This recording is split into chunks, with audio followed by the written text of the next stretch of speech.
प्रिय सत्संगी भक्तों, इस वीडियो में हम आपको कबीर बीजक भाषा टीका का द्वितीय प्रकरण शब्द 56, 57, 58, 59 हम आपको हिंदी में अर्थ सहित हम आपको गाकर सुनाने वाले हैं, जो आपको सुनकर काफ़ी आनंद मिलेगा।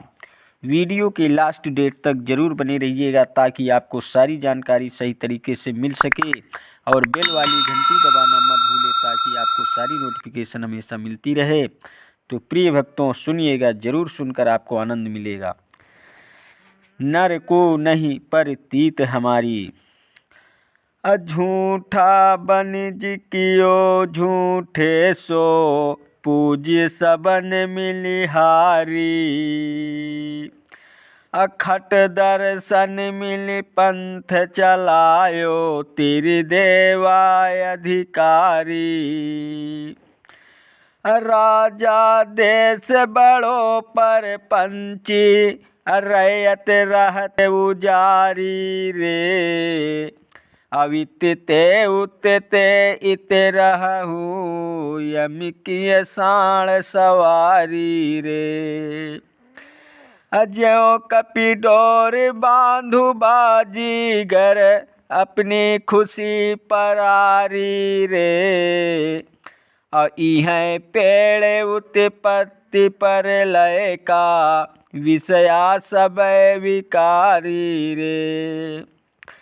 जैसे स्वान अपावन राजी, त्यों लागी संसारी रे। कहीं कबीर यह अद्भुत ज्ञाना, को माने बात हमारी रे। अवजहु लेहु छुड़ाई काल सो, जो करे सुरति संहारी रे। कबीरदास जी कहते हैं कि मनुष्यों को मेरी बातों पर विश्वास ही नहीं हो रहा है। झूठे लोगों से झूठी सौदेबाजी करके अपनी मूल विवेक रूपी पूंजी को सब हार गए हैं, यानी खो चुके हैं। योगी जगमादि 6 दर्शन वाले लोगों ने अपना संप्रदाय चला रखा है, और जहाँ तक तीनों गुणों का शासन है वहीं तक उनकी पहुँच है। ये बड़े ही कपटी हैं और अपनी प्रजा को ही उजाड़ या शून्य की ओर ले जा रहे हैं, और परिणाम स्वरूप जीव इधर उधर भटकता रहता है, और ये वासना रूपी ऊँट की सवारी पर बैठे हुए हैं। जीव तो भोगों के चक्कर में पड़कर उसी बंदर के समान नाच रहा है, जो चने के लोभ में सुराही में हाथ डालकर खुशी खुशी कलंदर के हाथों द्वारा बंध कर नाचता रहता है।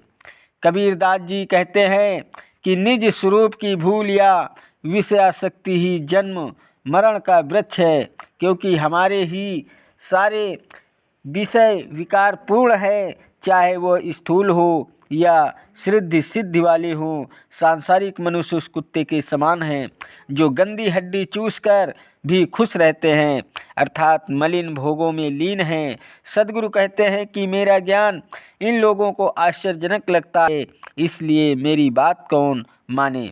जबकि अगर मनुष्य अपने मन को विषय प्रपंचों से लौटाकर स्वयं संभल जाए तो उसे मैं बचा सकता हूँ, अर्थात ये भव बंधनों से मुक्त हो सकता है।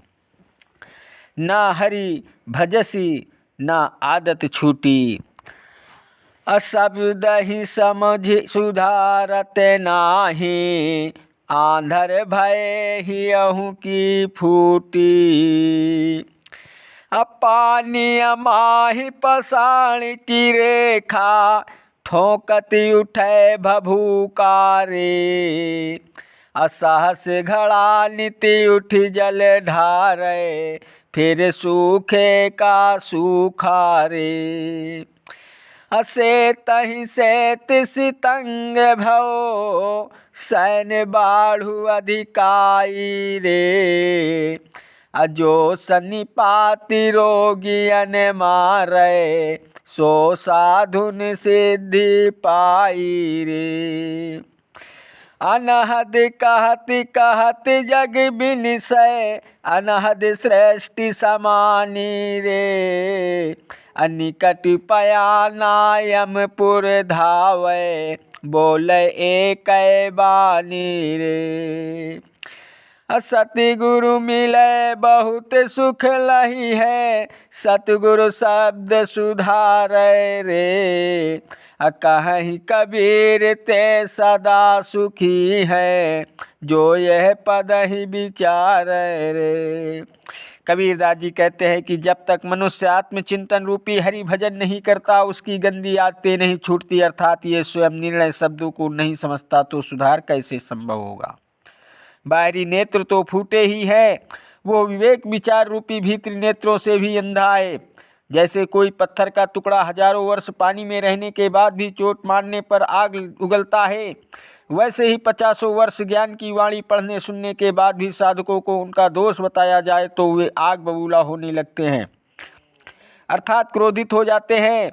दूसरे शब्दों में किसी पत्थर पर हजारों घड़े पानी रोज डालने पर भी उसमें नरमी नहीं आएगी और वो सूखा ही रहेगा।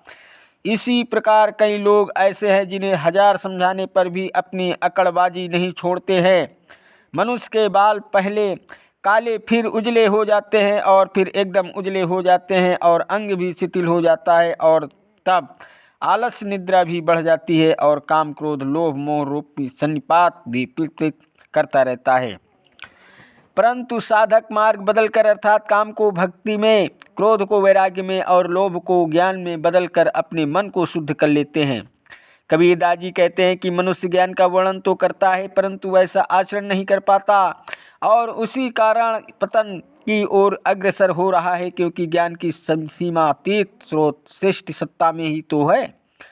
मौत के निकट पहुंचकर भी मनुष्य अहंकार पूर्ण बातें ही करता है और अगर सच्चे सद्गुरु मिल जाए तो उनके सदुपदेशों द्वारा आंतरिक सुख प्राप्त हो सकता है और सद्गुरु शब्दों के जाल से उसका बचाव करते हैं, अर्थात उसके भ्रम को दूर कर देते हैं और इस पद का निर्णय कर स्वयं को आचरण में सुधार करेंगे, वे सदैव के लिए सुखी हो जाएंगे।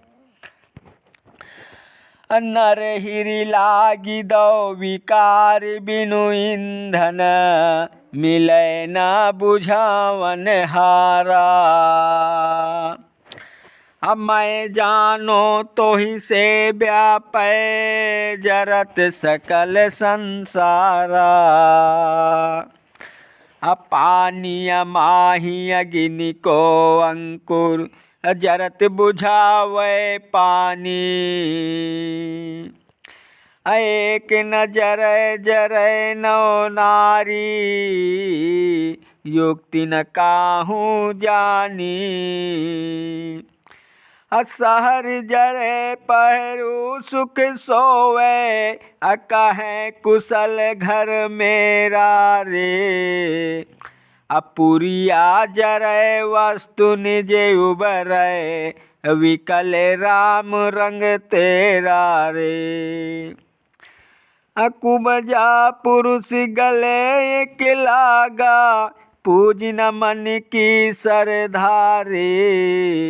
अकरत विचार जन्म गौ सीखै, ईतन रहत असाधारे। जान बूझ जो कपट करत है, तेहि अस मंद न कोई रे। कहीं कबीर तेहि मूढ़ को, भला कौन विधि होई रे। हे मनुष्य, तुम्हारी स्वयं की भूल से तुम्हारा भीतर मनोविकार रूपी दवा गिनी लगी है, इससे बाहरी ईंधन नहीं है, मगर कोई सद्गुरु इससे महीनता की आग में जल रहा है। परंतु घबराने से कुछ नहीं होगा और चाहो तो अपने मन की आग को बुझा सकते हो, क्योंकि गर्म पानी भी प्रज्वलित आग को बुझा देता है।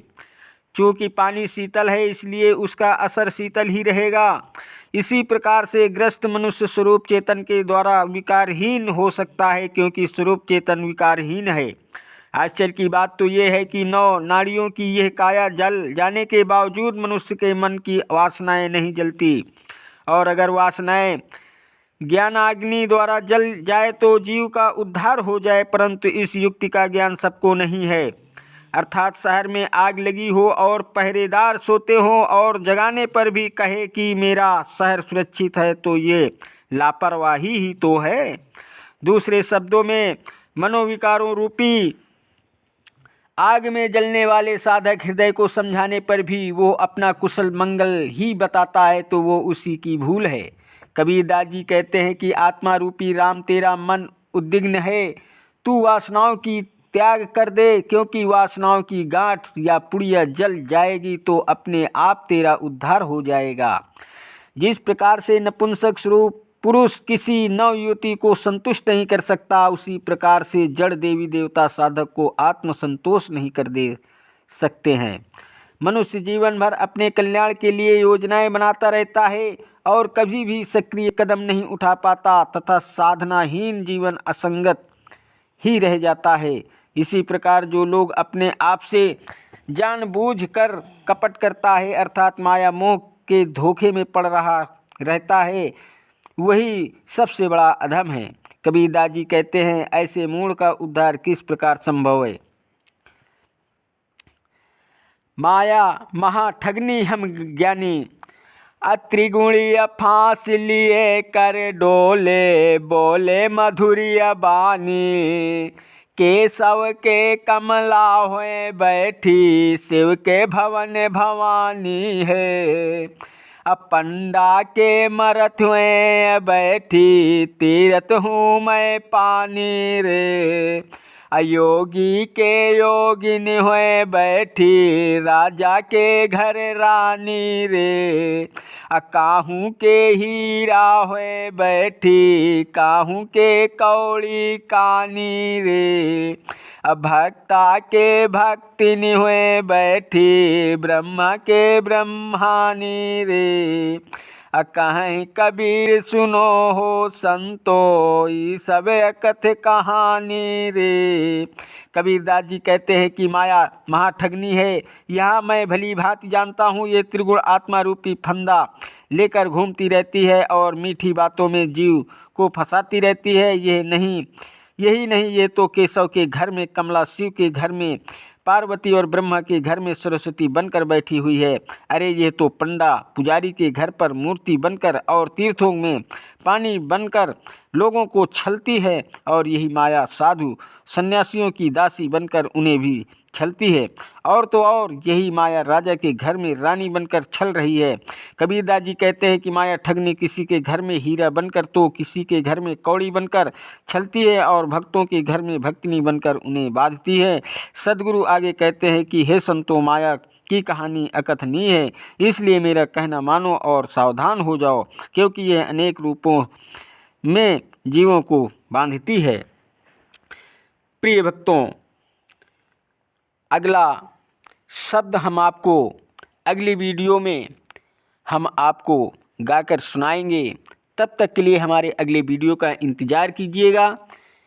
प्रिय भक्तों, अगर यह वीडियो सुनकर आपको पसंद आया हो तो वीडियो लाइक, शेयर और सब्सक्राइब कीजिएगा। चैनल पर नए हैं तो बेल वाली घंटी दबाना मत भूलें, ताकि आपको इसी प्रकार की नोटिफिकेशन हमेशा आपको मिलती रहे। धन्यवाद देता हूं आप सभी को, मेरा यूट्यूब वीडियो देखने वाले दर्शकों को। नमस्कार दोस्तों,